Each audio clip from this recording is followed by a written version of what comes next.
नमस्कार, मैं हूं रीनू। आप सभी दर्शकों का अन्नदाता कार्यक्रम में स्वागत करती हूं। हमारे देश का किसान जन का पोषक है, वह श्रम का देवता है, अन्नदाता है। उसमें ही भारत की आत्मा निवास करती है। ऐसे ही किसानों की प्रगति के लिए हम खेती बाड़ी से जुड़ी हुई बहुत सी नई लाभकारी जानकारियां हर रोज सुबह लेकर आते हैं। तो चलिए कार्यक्रम शुरू करने से पहले देखते हैं आज क्या है अन्नदाता में। रामदाना की खेती से किसान हो सकते हैं मालामाल।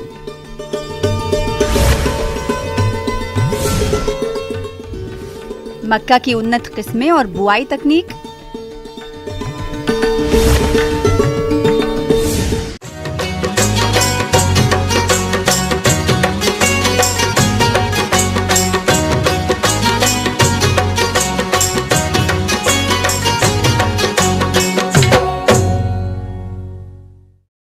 चौलाई, जिसे किसान रामदाना और लाल भाग भी कहते हैं।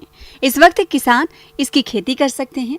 बस जरूरत इसकी उन्नत किस्मों का चयन कर वैज्ञानिक तकनीक से बुआई और प्रबंधन करने की है, जिसके बारे में बता रहे हैं बिरसा कृषि विश्वविद्यालय जिला रांची के कृषि वैज्ञानिक डॉक्टर जयलाल महतो।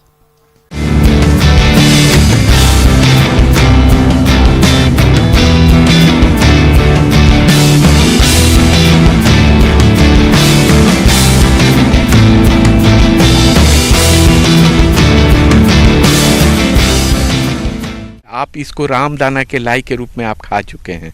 इसका जो है आप चाहें तो पाउडर बना के दूध में पिएं या शरबत में बना के किसी तरह करके आप खा सकते हैं। इसमें पौष्टिकता बहुत है, कहने का मतलब इसमें प्रोटीन जो है 16% है। और उसके बाद में भी इसमें जो है मतलब कि बैलेंस जो है ये प्रोटीन होता है। कहने का मतलब एमिनो एसिड का जितना भी है 16-18 जो है ये सभी एमिनो एसिड इसमें पाए जाते हैं।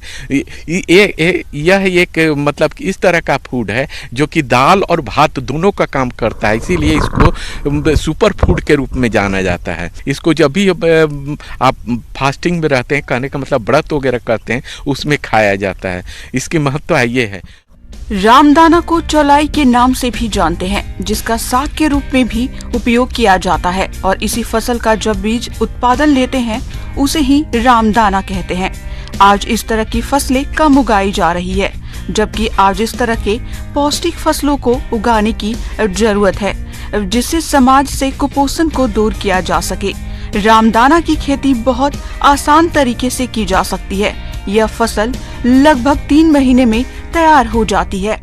अब आते हैं कि इसकी खेती कैसे करें। खेती के लिए है कि आप सबसे पहले तो आप खेत की जुताई कर लें, 2 से 3 बार जुताई करें। लास्ट जुताई के पहले जो है FYM जो फार्म या मैन्योर जो आपके घर का कचरा का जितना सड़ा हुआ हो उसको डाल दें, या नहीं तो वर्मी कंपोस्ट है उसको डालें। उर्वरक में जो है इसमें 60 किलो नाइट्रोजन देते हैं, 40 किलो जो है फास्फोरस देते हैं और 20 किलो जो है पोटास देते हैं।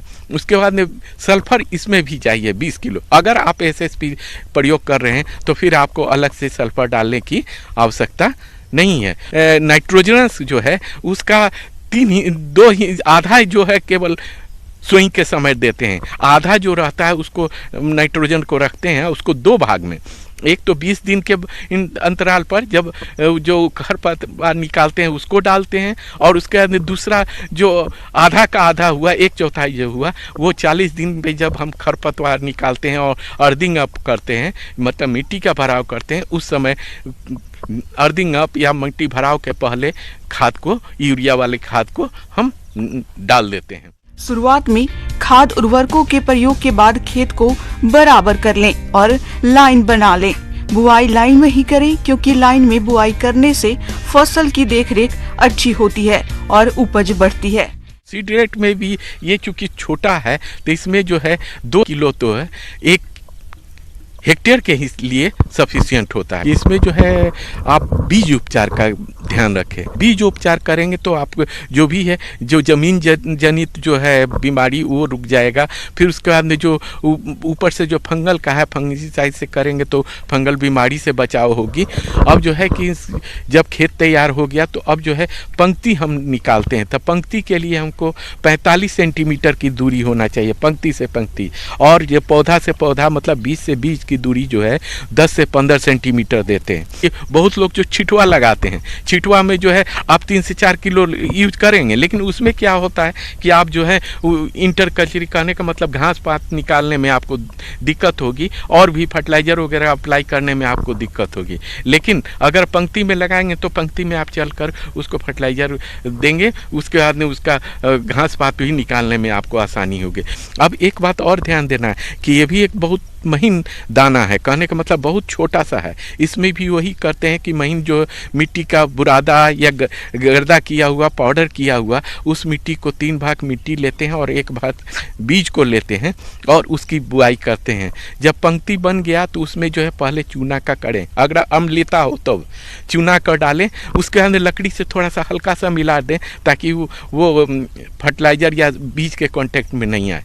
अब इसकी बुआई करने के बाद में अब जो है जब देखें कि अगर आपके खेत में नमी हो तब तो ठीक है, नहीं नमी है तो हल्का सा एक इरिगेशन दे दें, सिंचाई कर दें जिससे कि जर्मिनेशन हो।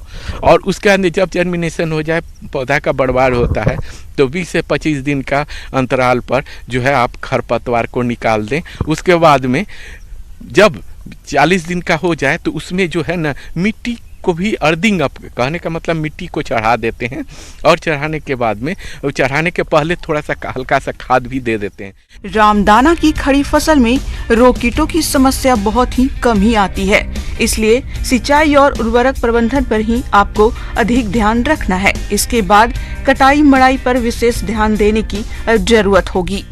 उसके बाद में जो है जब बढ़वार होती है, इसमें यूजुअली जो है अगर किसी तरह का बीमारी होता नहीं है और यूजुअली कीड़ा का नहीं है, लेकिन अगर कभी नवार होती है, इसमें यूजुअली जो है अगर किसी तरह का बीमारी होता नहीं है और यूजुअली कीड़ा का नहीं है, आप इसमें ध्यान दें कि जब ये पकने लगेगा, इसका पत्ता जो है पीला पड़ने लगे और जब पक जाए और जो फूल वगैरह है वो लगे कि हल्का सा फेड हो गया, कहने का मतलब कि हल्का हो गया, वो सूखने लगा, मैच्योर करने लगा, उस